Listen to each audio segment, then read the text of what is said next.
Ça va les gars, vous en sortez? Ouais. Un petit peu de brume ce matin dans la rivière, mais bon, c'est pas mal. Yann Roger aime la fraîcheur du matin, le parfum d'un jour qui se lève. Donc là on a 53 mètres carrés à hisser. Ah moi j'ai le poids et la technique. C'est ça. Et plus que tout, les eaux calmes de la rade de Brest. Allez, hop. Allez, hop. Allez, hop. Allez, hop. Ok, tiens bon.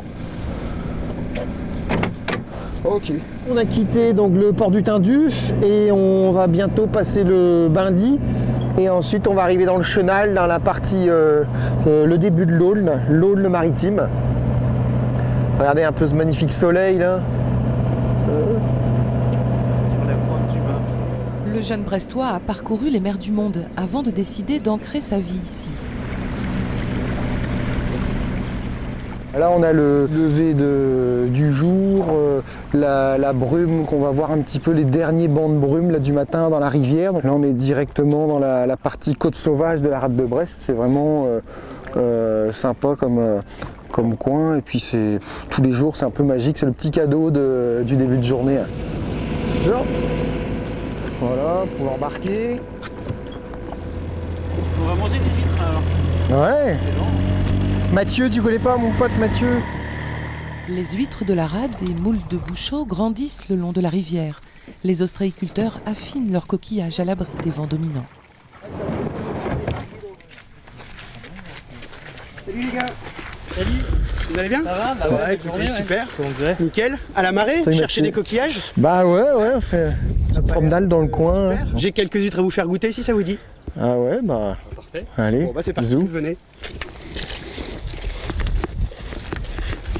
Huîtres creuses qui sont nées et élevées en rade de Brest.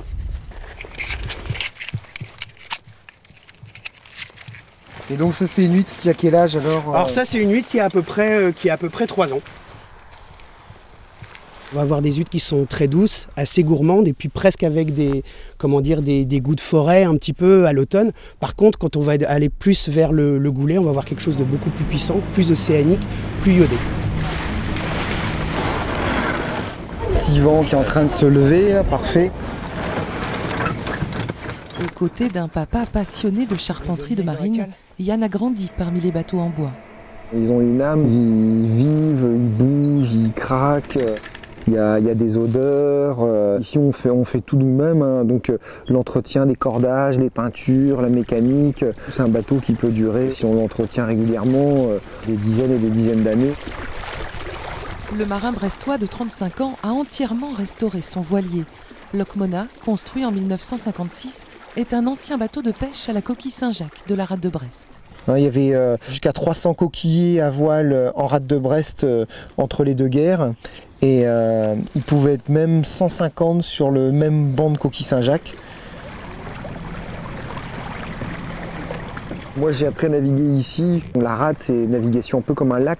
Et puis ici on est vraiment la transition entre la navigation fluviale avec les rivières, l'Aulne, le canal de Nantes à Brest qui arrive ici, et la navigation du large. Donc c'est un peu le mélange des deux. Et des petites îles, des accès, des forêts, des criques, petits ports qu'on n'imagine pas de la terre, alors que voilà, vu de la mer c'est vraiment des petits joyaux. D'étonnantes rencontres aussi, comme ce cimetière de bateaux niché dans l'anse de Landévennec en presqu'île de Crozon.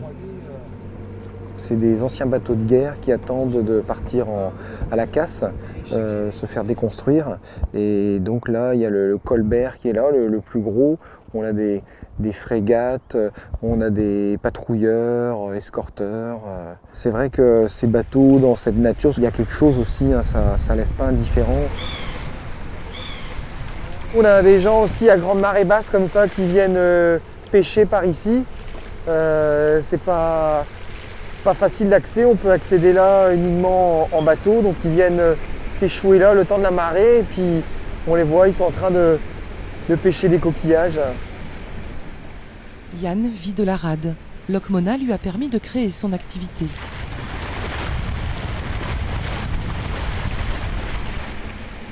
Dans 15 minutes je repars. J'embarque mes passagers et je repars.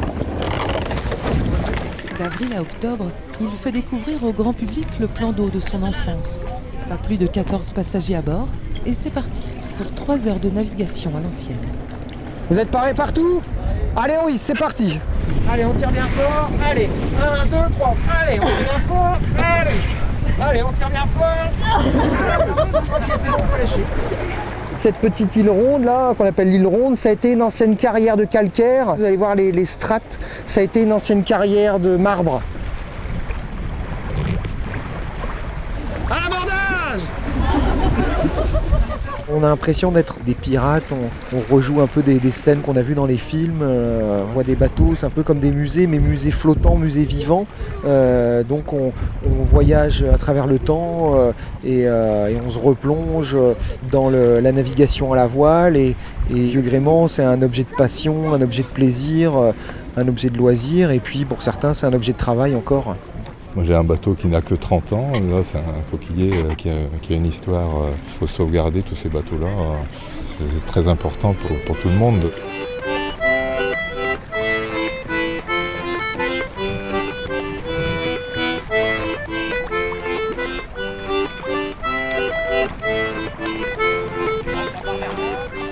Cet après-midi d'automne, des bateaux du patrimoine de la région brestoise avaient rendez-vous dans le petit port de l'Oberla, en presqu'île de Plougastel. Une fête de la mer, comme il en existe beaucoup dans ce petit coin du Finistère. L'occasion aussi pour l'équipage de Locmona de poser sac à terre. C'est là que tout le monde se retrouve en fait. Ouais, on parle de la saison de Coquille Saint-Jacques qui arrive, et puis moi c'est un petit peu la fin de saison, les balades en mer. Dans quelques semaines, Locmona sommeillera à l'abri des tempêtes de l'hiver. Son capitaine, lui, regardera la rade qu'il a vue naître et en savourera toutes ses lumières.